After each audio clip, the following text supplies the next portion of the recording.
Follow me and come to LMU. We got some dogs. I'm a dog, yeah. I'm a dog, hey. I'm a dog. I'm a disciple of God. Well, Element Youth, what's going on? This is the recap. It's Pastor Mark, and I got two of my favorite people in the world with me today. Both of y'all are what I would consider to be like OGs of Element Youth, okay? I love the both of you. I know you guys have a heart for the house concerning Element Church. I know you're big fans of Element Youth. You've both been students in Element Youth for a long time, and now you're both serving in Element Youth. And, you know, I think of what Paul writes in 1 Timothy 4:12. And he says, don't let anyone look down on you because you're young, but you be the example in speech, in life, in love, in faith, and in purity. And I think you guys, as young people, as students, now leaders, and you're kind of a hybrid between both, I think you guys have emulated that. I think you've lived that out. I'm not saying you're perfect. I'm not saying you haven't made mistakes or there's still aren't things that exist in your life that God needs to work out of you and refine. And we all have those things. That journey never stops. Mm-hmm. But one thing I've really admired about both of you is the way you've committed to following Jesus in this season. And I know as young people, the pull of culture is strong. You're working through your own emotional maturity and spiritual maturity, and that's developing.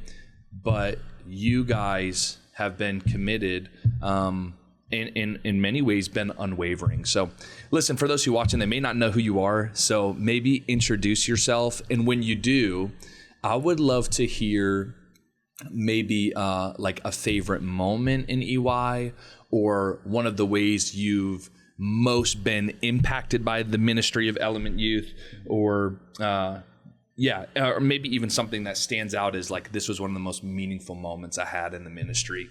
Go ahead. Yeah. You want me to go first? All right. Well, my name's Ladies Hunter. first. You don't know. I'm just. My name's Hunter.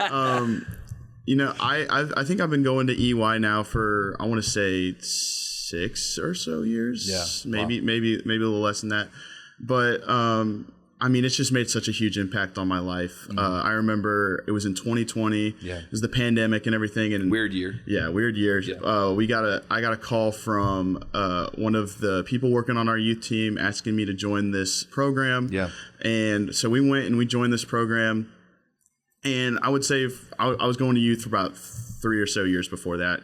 And I was bringing my friends from school. So I never really made friends at EY. Yeah. It was just like I was bringing my friend group. Interesting. And this was the first time that I really got to make friends at church, and I made a lot of amazing relationships, and I don't think I would have now if it wasn't for Element Youth, like some of my best friends that I have to this day. And that was you guys were just doing Zoom calls, right? Oh yeah, like, we were doing Zoom calls at first, and then like church online. Yeah, so, for real. So me and a buddy were literally leading like a small group. Yeah, and I was totally unprepared for it too. But we and him were leading this small group through Zoom. Like we weren't meeting in person at all. We were watching services online. But I found this to be true, that sometimes the best way to learn something is to teach it, bro. Mm-hmm. When you're responsible to teach it, it's like, oh man, it's like it holds you accountable to internalizing it, learning it more, because you're like, I got to be able to regurgitate this thing. Yeah. So talk about those small groups. Talk about why was it in that season? What was it about that season specifically that those relationships really began to blossom?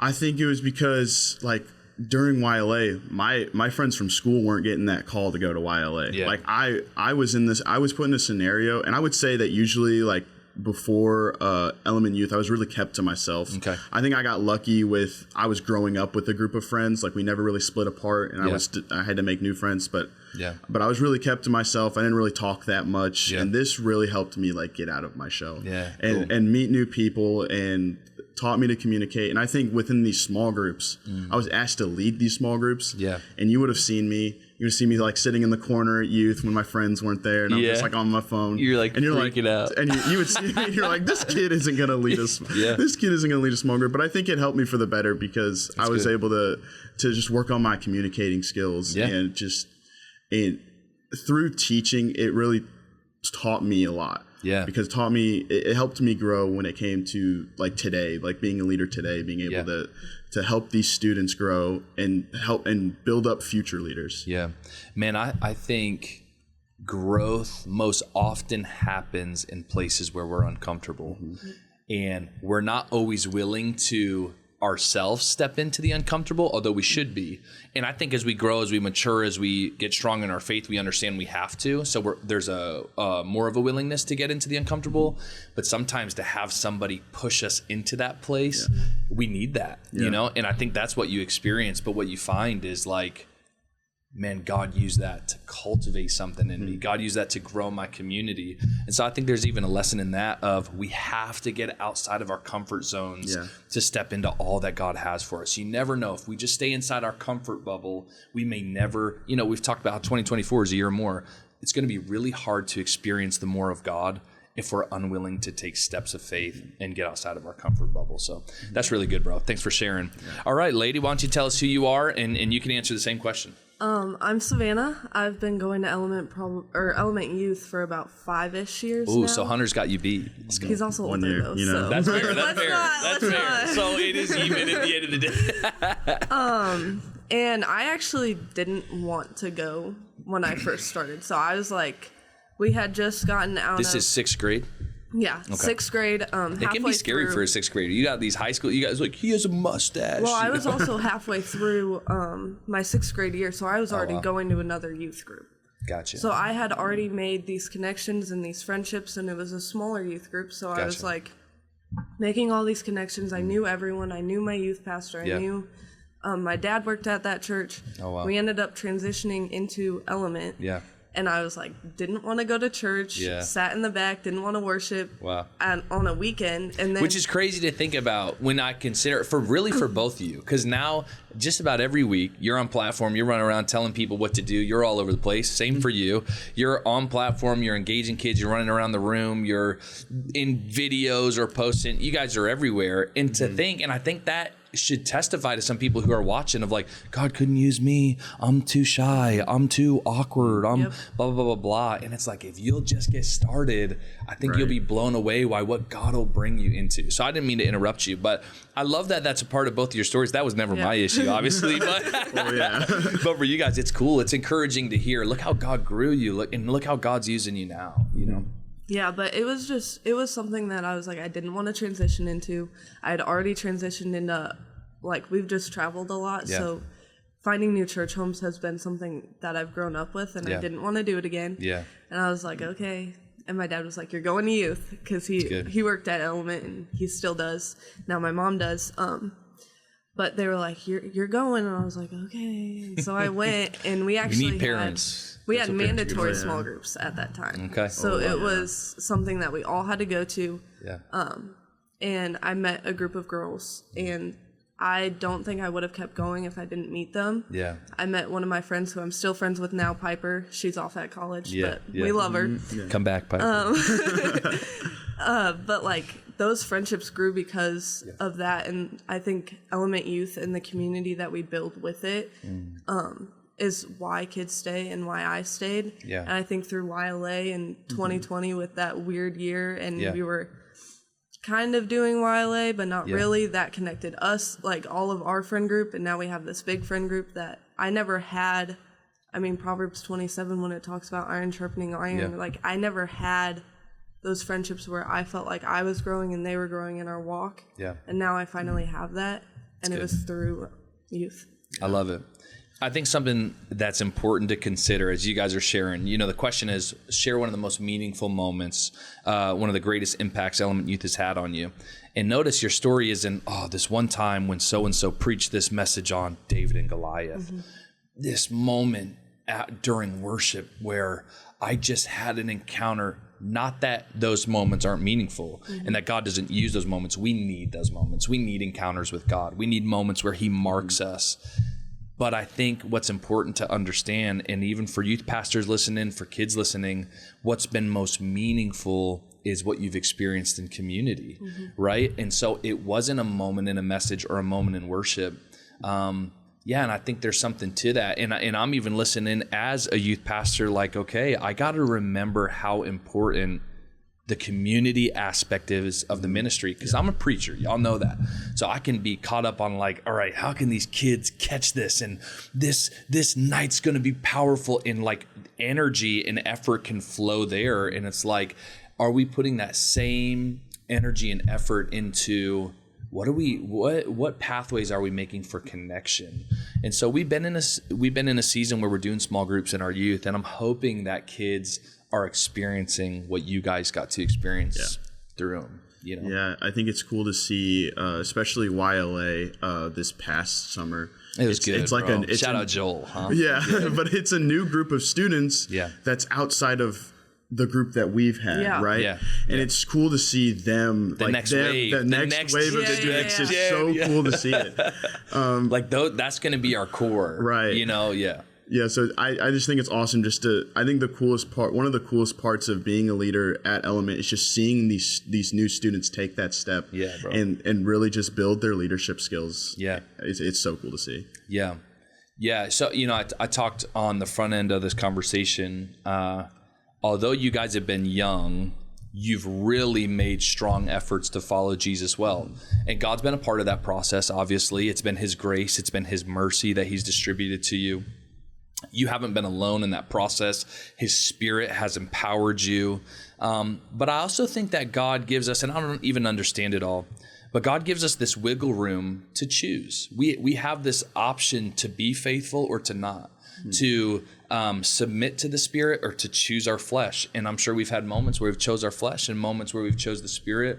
But overall, you guys, even in this young season where I think there's really two major forks in the road. And it's when you get into high school and it's like, okay, some of your friends start going this way. We always talked about how we'd never do drugs. We always talked about how we'd wait till marriage. We always talked about how we wouldn't party, blah, blah, blah, whatever it is. And then all of a sudden it's like half your friend group, it's like they go this way and some go this way. And that can be hard because it's like, man, I don't want to be alone by myself on a Friday night. I don't want to... I think following Jesus, there is a sacrifice to following Jesus. And sometimes, especially in this season, it's just not the cool thing to do. Yeah. But you guys have caught that this is what I was created for. And this is who I was created by. And this is the only place where purpose is found. And you've walked that out. Yeah. I think it's easy for kids, maybe your age or younger than you, to see you two up on platform, on social media, engaged, a part of these big nights and big events and being involved in different ways and go, God can use them.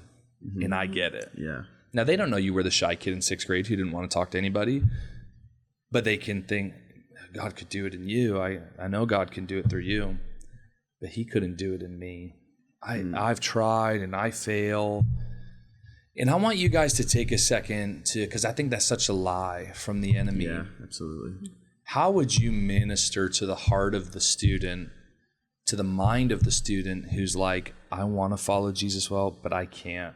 Or God can use them, but he couldn't use me. He couldn't do it through me. How would you speak into that? What would you say to that student who's maybe watching, who's like, I'm just not good enough to do this? Yeah. How would you minister to that situation? Man, I just think back to the way I was like for those of you that know Brian, like I saw Brian on platform all the time and I'm like, man, like he can do it. He's the super loud, energetic. If you go back, like I feel like he's taken I think he's gone down a little bit over the past few years, but if you go back and you just see how energetic he was on platform, I think about that and I just think one time we had a small group. And I'm kind of exposing him, but it's not nothing crazy. Yeah. I remember we were at camp one year and he was in one of our small groups. I think he was in his senior year of high school. So he was still a student. Yeah. But he was on platform and he was still like screaming at students. Yeah. And I remember he's talking and he's just like, man, like I'm actually an introvert. And one of the kids that was next to me was like, really?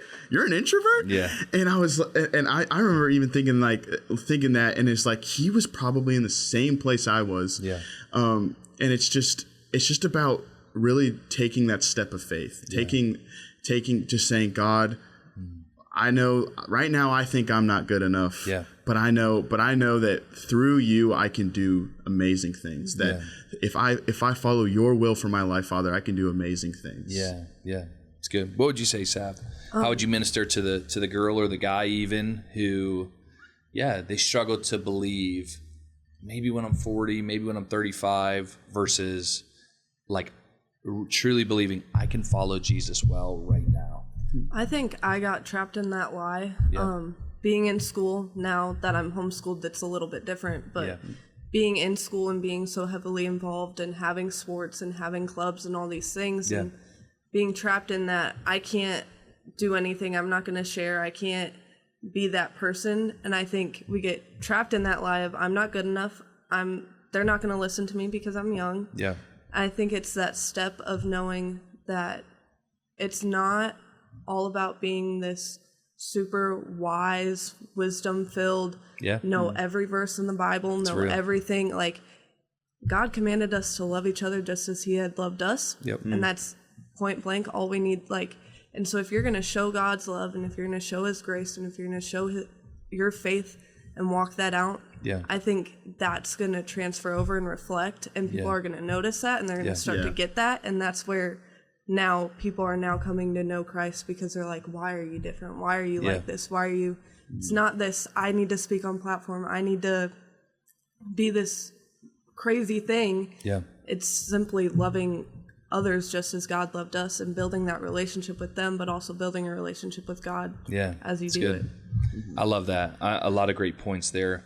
I have like a couple things swirling around in my head and my heart.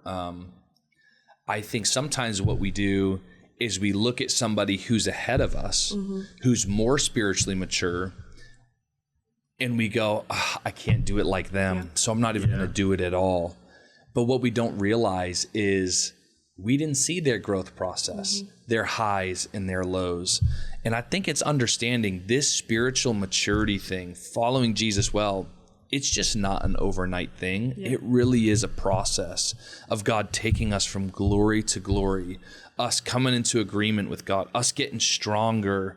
And I think sometimes we look at someone who they've been through different trials or more trials or persevered. God's ministered to them in a unique way. They've gotten alone in their room and shut the door and spent time in his presence that maybe we just haven't. We're not on the same journey. And so I think we can start playing that compare game and just grow discouraged. And it's like, yo, your journey is not the same as so-and-so. Right. Your gifts are not the same. You're looking at Brian, think, man, I'm not going to scream at kids, blah, blah, blah. And God's like, that ain't even what I'm trying to do through you anyway. You know what I mean? And there's so many different aspects of how we can serve in the kingdom. And there's so many different gifts that we can operate in. And God wants to use all of us uniquely. But this kind of ties in with my third question. I think the other thing too is, I would say to those who are struggling, you have to be one of the greatest ways to grow in Christ. You even mentioned it earlier, to grow strong in your walk is you have to be selective with who you keep the closest. You have to be selective with your community. And there's something about the way that God's made us. He shaped us and formed us. We are formidable to those who are around us. We take shape of those who are around us. And that's why we're called to love God and to love others. Jesus demonstrated community. Jesus lived and walked with 12, and there was more than those 12. But I think if we're unwilling to make some changes in our community, I think that can make this walk really difficult too. And both of you talk about my greatest impact was who I was surrounded by. And so I think it's just understanding, like we will take shape to the people around us too. So we got to get surrounded with some people who are like-minded. You want to follow Jesus well? I want to follow Jesus well too. You want to be all in? I want to be all in too. And if that's what we'll surround ourselves with, I think it'll be, we'll experience that growth, and we'll have that accountability will be a powerful, powerful thing. So in line with that, I want to ask you guys this. What do you do practically to walk with Jesus daily? Like, are there weekly rhythms, and maybe there's kids like, I want to grow in Jesus. What are some things you've sort of adopted into your own life? Spiritual disciplines, rhythms, rest, I don't know. Man, this has really helped nurture and cultivate my relationship with Christ. This has helped me grow strong spiritually. What have some of those things been? For me, one thing that I've started doing this year is whenever I'm doing anything, whenever I'm praying, especially on a Wednesday night when me and Brian have a prayer time before we get the night set up, one thing I say in my prayer is, God, this night is for you. Yeah. This night is not for me. It's not for Brian. It's not for the leaders we're going to have here tonight. It's to glorify you. Keeping him central. Yeah, keeping him central. And I like that. I think, like the basic, it's just being in prayer. When you're in prayer and you're keeping that relationship with him, you keep him as the center of your life. But whenever you like start to lose that, and you kind of start to lose that relationship aspect, it's really easy to fall off, and it's really easy to think, man, like this is like I'm doing it for me. Yeah. Well, I think sometimes we make prayer, we way overcomplicate what prayer even is. And we're like, and you guys have heard me talk about this at youth, but it's like, if I don't have my journal with my Bible and 3 different color highlighters, then my time with God doesn't count. And it's like, listen, if we make it hard to be with Jesus, we're not going to spend time with him. And God doesn't need all that for you guys to have intimacy. And so sometimes I think it looks like, man, I'm driving in my car on my way to work, and I know I got drama with a coworker, and it's, God, help me be kind, or I'm anxious about where I'm going or what I got to do. Oh, Lord, I'm anxious, but I know you've equipped me. I know you've called me to this. Maybe it's just, Lord, I pray for divine appointments today. I want to impact people with your word and with your gospel. And if we'll just live our day moment to moment in prayer like that, I think prayer can look that simple. And I think if we'll learn to remain in Christ, to abide in Christ in that way, bro, we'll experience incredible transformation.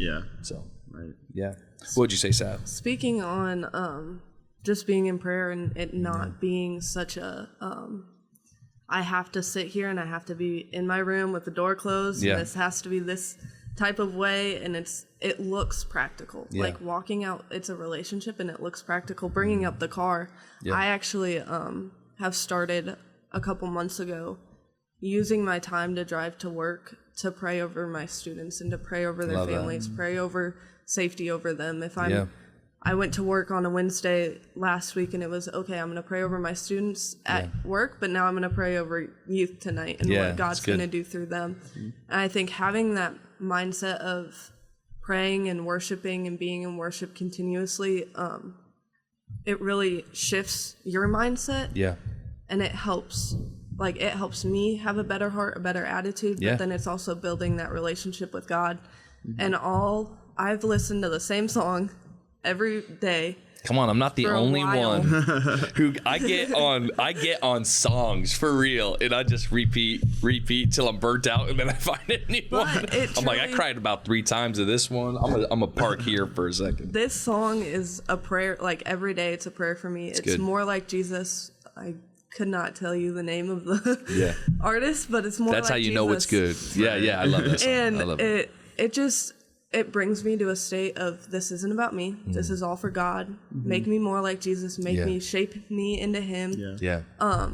And so having that mindset of Holy Spirit, make me more like Jesus. Sing it. Hunter, go ahead and sing it. Just take the mic. You know what? The cameras are probably breaking, so we don't want that. The mics go out. They just mute it. Where's the mute button? That's good. Ears get plugged. Yeah. People stopped listening at this time. I wonder why. I think a mistake that we can make in our younger years, not even as young people, but as young believers, is because I think we're so achievement driven as humans, and we love check boxes and 1, 2, 3 steps. We want to make it practical.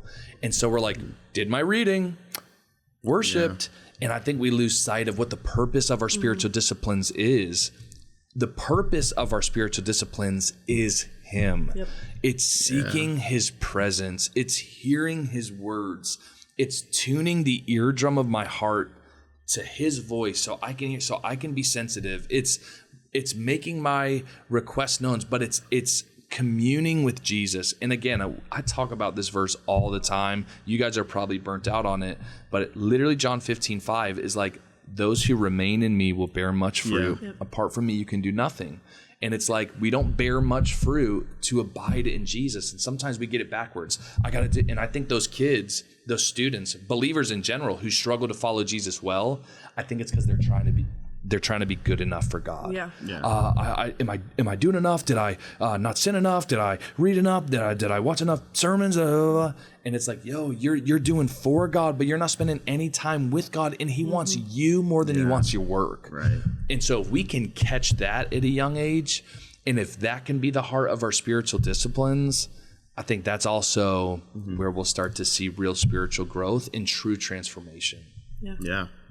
I want to speak on that. I think for the longest time, like through my walk, I've been in church my entire life. Like I wasn't in element church my entire life, but for the longest time, I looked back on how I went about things, and I thought about it as I'm in this massive corporation. I'm an employee at this massive corporation, right? Yeah. And I'm in my little Shout out McDonald's. I'm like, is it McDonald's? No, I was literally gonna say I'm in my little cubicle, right? And I've got this to-do list, and if I don't finish this to-do list, the big boss man is gonna be super. Oh, you're saying this is an illustration? Yeah, this is an illustration. Gotcha. So I think of it like this. So the big boss man, he's the CEO of this massive corporation. Yes. Now I know who this CEO is. Everybody at the corporation knows who this CEO is. Right. But he doesn't really know me that well, right? Yeah. And I think a lot of the times we need to understand that being like following God isn't work. Yeah, it's a family. You're having an intimate relationship with your Father. Yeah, He knows who you are. He knows everything about you, and He wants you, and He wants to help you grow. Yeah, it's good. It's good, bro. Yeah, I love that.